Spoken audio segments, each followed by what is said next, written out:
Olá, sejam bem-vindos ao Ciência em Voga. Essa é uma iniciativa do Instituto de Ciências Biomédicas da Escola de Comunicação e Artes e do Núcleo de Inovação e Tecnologia do Hospital Universitário da USP. Eu sou Arthur Catanzaro, neurocientista e host deste programa. Olá, eu sou Ana Maria Urelana, farmacêutica, neurocientista e host do programa também. Aqui, nós entrevistaremos pessoas renomadas para falar de assuntos do seu interesse. E hoje nós vamos conversar com um convidado especial, que é médico formado aqui pela Universidade de São Paulo, cirurgião com ampla experiência em gastroenterologia e esse nome eu me enrolo, hein? Coloproctologia. Também membro titular do Colégio Brasileiro de Cirurgia Digestiva, atua como médico assistente no Hospital das Clínicas da USP, na unidade de cirurgia bariátrica e metabólica do Hospital das Clínicas. Dr. Flávio Kawamoto é o nosso convidado. Muito obrigado por aceitar o convite, Dr. Flávio. Seja muito bem-vindo. Obrigado, prazer estar aqui. Doutor, então vamos começar só contextualizando, né? Hoje a gente vai falar um pouquinho sobre um tema que está em alta ultimamente, que é o aumento de incidência de câncer coloretal em jovens. Tem uma pesquisa da American Cancer Society, que é um relatório de 2023, que o câncer coloretal já é a principal causa de morte por câncer entre homens com menos de 50 anos lá nos Estados Unidos. E a segunda entre mulheres da mesma faixa etária, ou seja, é uma coisa que está avançando, né? Do ponto de vista epidemiológico, essa incidência é a mais elevada em países desenvolvidos, mas está se tornando uma preocupação crescente também em países como o nosso, que estão em desenvolvimento, devido a grandes mudanças dos estilos de vida das pessoas. Dentro desse cenário, segundo uma pesquisa também prestada na Digestive Disease Week de 2024, a taxa de câncer coloretal aumentou em 333% entre adolescentes de 15 a 19 anos, entre 1999 e até 2020. Nossa, é muita coisa, né? 333%. Então, a minha pergunta é, quais são os principais fatores de riscos para se desenvolver um câncer coloretal e quais são as possíveis explicações para estar atuando nessa faixa etária, né, que são jovens, assim? Sim. O câncer coloretal, ele é uma doença que surge de uma forma multifatorial, né? Então, a gente precisa dividir, né, para entender. A gente divide naqueles tumores que já têm uma predisposição genética, alterações gênicas que são herdadas, são familiares, né? Aí já a genética já predispõe a ter aí esse tipo de câncer. E as alterações que você sofre de acordo com a vida, com o ambiente, a influência ambiental. Então, assim, são vários fatores, né? Isso desde, assim, desde alimentação, atividade física, aí existe aí também o modelo de alimentação que você faz, né? Então, hoje tem aí realmente alimentos superprocessados, alimentação rica em proteína, né? Mais em carne. Em contrapartida, se você tiver uma alimentação mais rica em fibras, isso pode ser protetor. Então, existem aí uma série de fatores ambientais, o sedentarismo também entra. Então, atividade física, obesidade é uma coisa que associa a esse meio que criar um ambiente, um organismo que possa estar predisposto a fatores inflamatórios, e isso poderia aí ajudar ou predispor aí realmente a ter aí mais risco de câncer coloretal. Nossa. De acordo com o artigo do New England Journal of Medicine, que é uma revista até de importância aí na área científica, esse artigo de 2022, cerca de 30% dos jovens diagnosticados com câncer coloretal apresentam um histórico familiar da doença. Porém, 70% não, né? Então, aqui no Brasil, doutor, como é possível minimizar os riscos para aqueles que têm algum ente na família que já apresentam uma doença? Essa predisposição, ela é determinante? O histórico familiar é muito importante, né? De alguma maneira, você tem alguns fatores genéticos ligados à família, né? Então, assim, e ainda mais em pessoas jovens, né? Que é muito comum aí você ter aí alguma coisa geneticamente já modificada que você herda e que você possa desenvolver esses cânceres mais precocemente, né?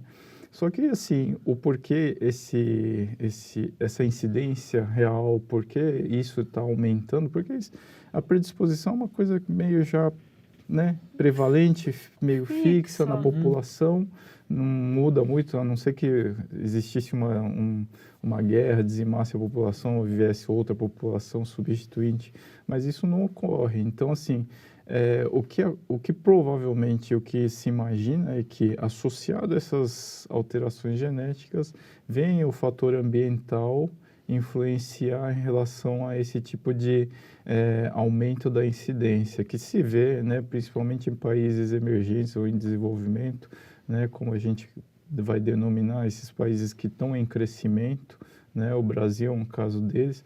Então, assim, a gente vê que a mudança do hábito alimentar, o sedentarismo, o índice de obesidade que é crescente.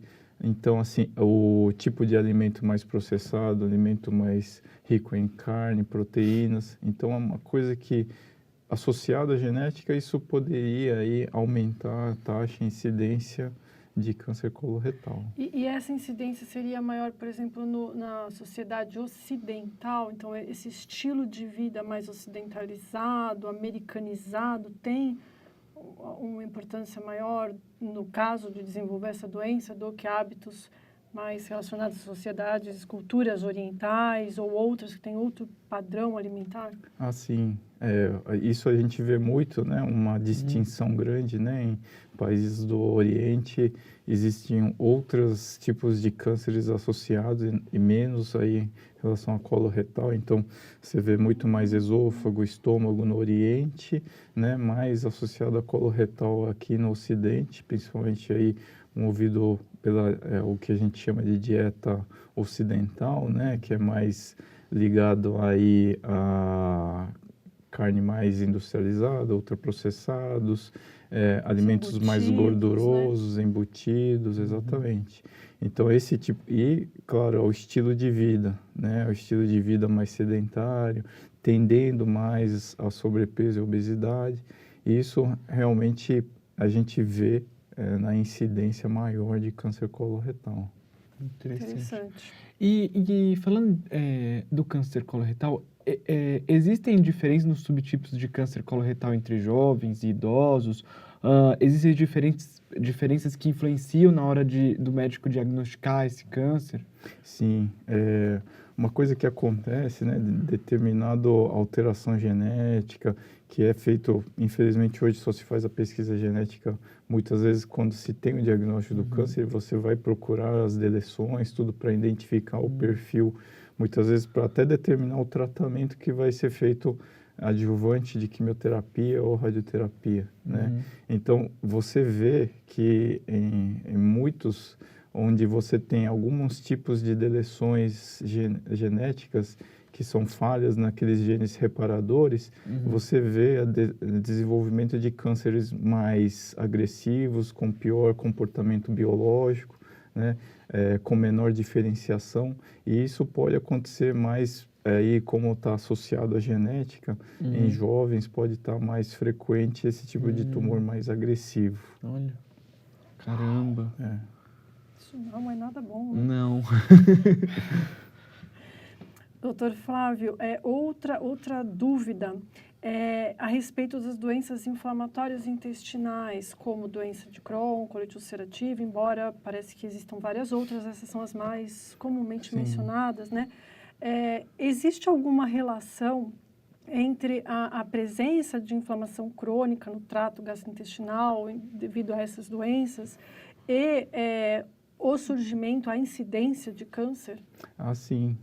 Esses estados inflamatórios, né, realmente eles crônicos, né, que têm longa duração, principalmente nessas doenças inflamatórias mal controladas ou de difícil controle, tem maior associação com desenvolvimento de câncer coloretal, né, doença de Crohn, tanto no Crohn como na retocolite.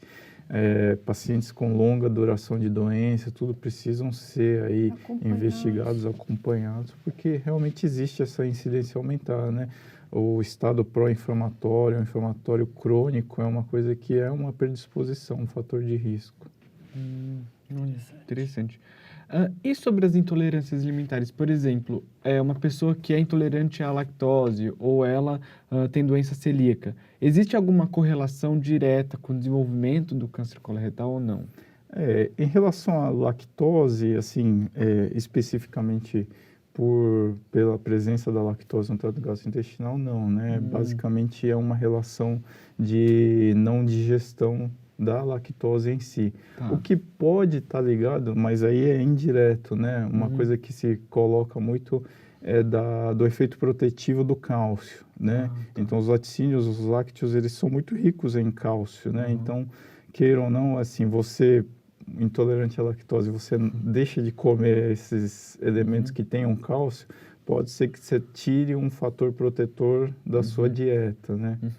Agora, por exemplo, a doença celíaca é como se fosse uma doença autoimune, um comportamento autoimune contra a proteína do glúten, né? Isso sim, numa doença celíaca descontrolada, a gente geraria um estado pró-inflamatório. Mas a doença celíaca ela está mais ligada a tumores do intestino delgado e não do intestino grosso, do colo e do reto. Né? Então, você vê incidências aumentadas em doença celíaca descontrolada, com mau controle, com ingesta indevida de glúten, aí você vê adenocarcinoma de delgado ou até mesmo linfomas. Existe incidência aumentada nesses tumores, mas no intestino delgado. Entendi. Legal.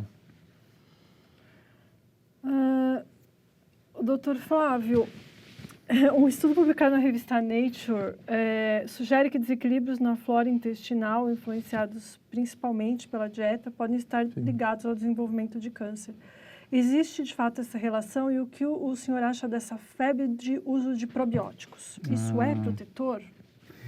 Uma situação, fato, assim, né, que tem crescido bastante é o estudo das floras, né, das disbioses, e que realmente a gente ainda pouco valoriza esse ramo, essa área, né, porque realmente a gente desconhece muito, né, apesar de a gente saber que algumas coisas a gente não sabe como corrigir, né, a gente sabe que a disbiose causa, a disbiose participa, né? Existem aí alguns estudos que falam sobre algumas floras dominantes que poderiam ser aí um fator de risco para câncer coloretal, né? Então, tem um estudo muito marcante assim que falava sobre infecções com E. coli, né? Que a E. coli produz aí uma colibactina e que essa toxina seria aí realmente pró-inflamatória que poderia estar ligado. Mas existem outras bactérias, né? Outras floras, bacteroidetes, firmicutes que são ligados a câncer coloretal. Tudo gerando inflamação e criando aí esses estados pró-inflamatórios e aí gerando aí alterações genéticas, podendo aí gerar futuramente um tumor, né?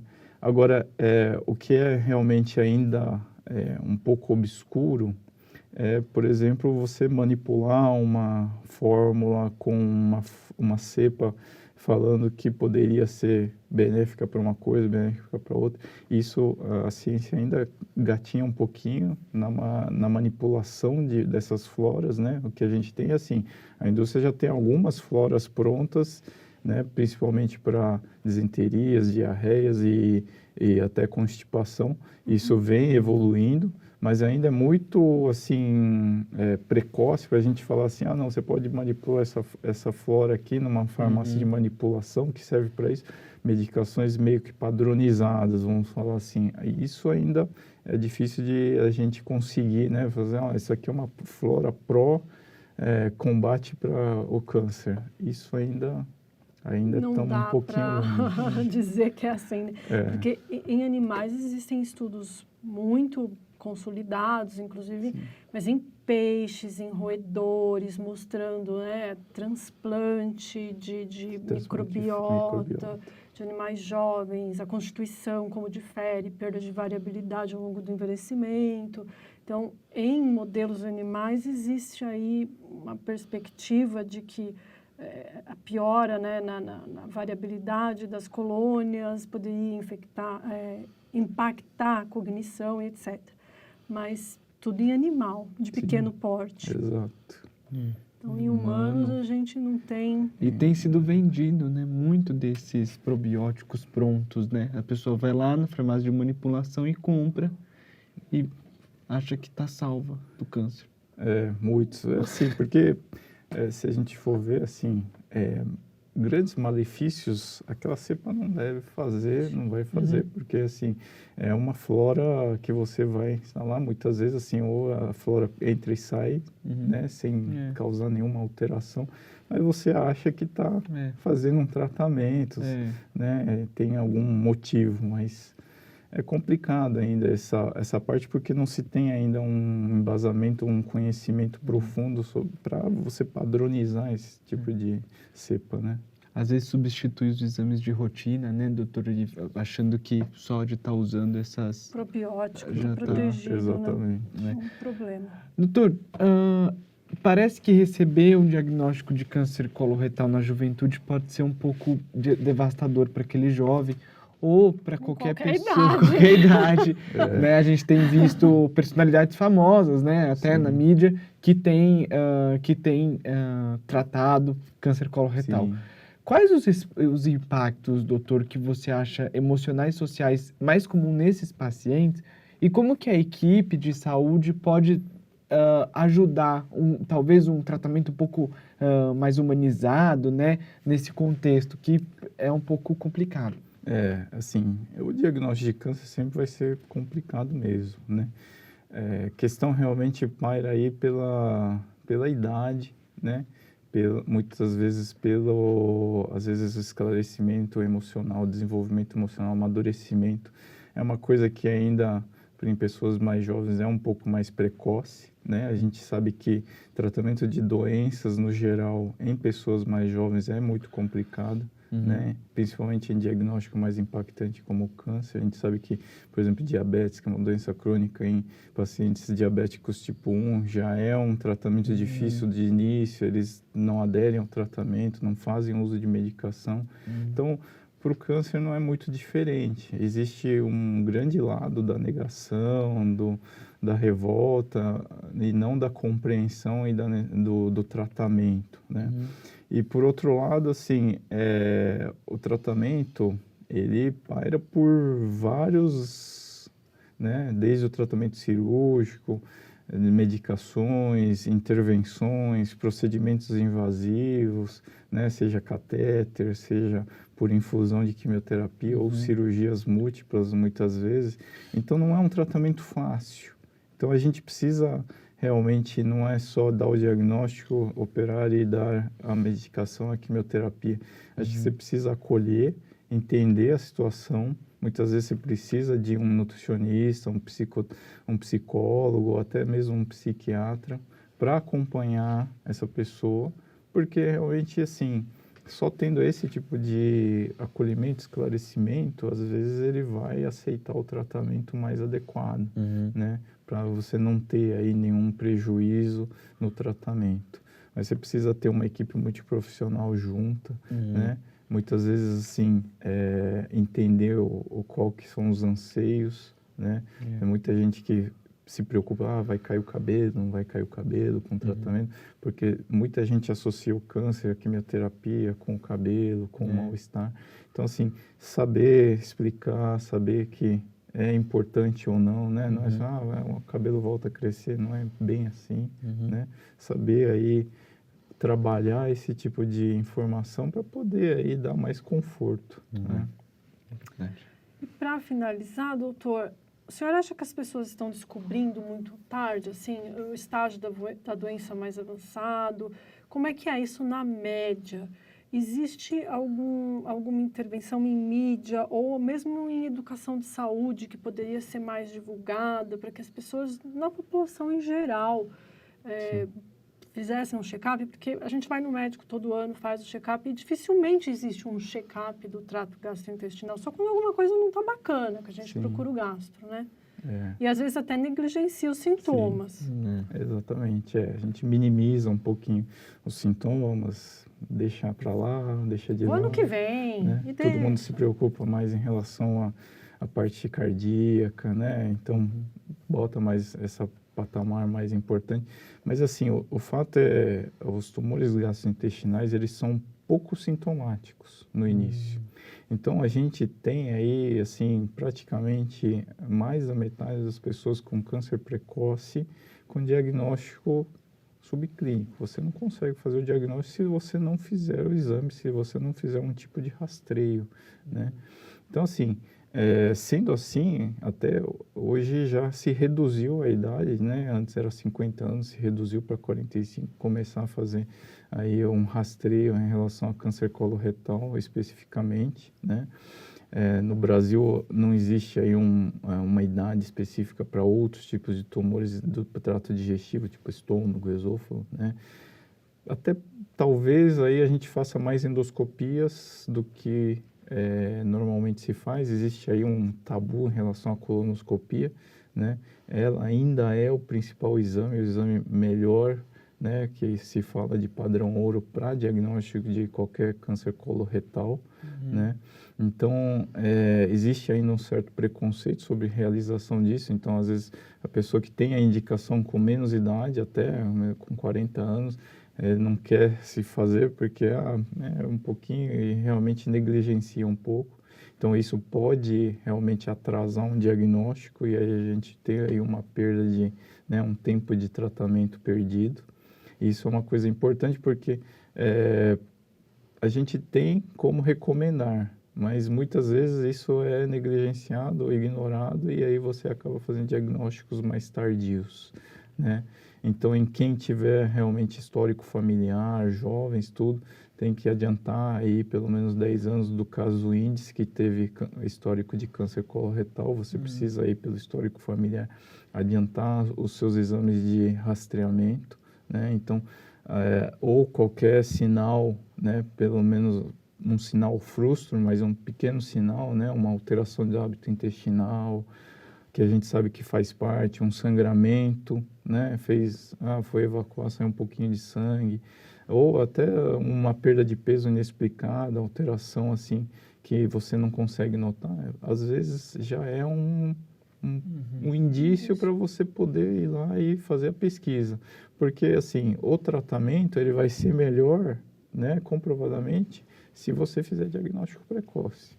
Então, você vai conseguir tratar precocemente, você vai evitar aí a doença sistêmica e você vai conseguir, com a cirurgia, com a quimioterapia, tratar o que é uma doença localmente, não quando ela já está em um estado sistêmico, né, metastático, e aí o tratamento não que ele não atinge a cura.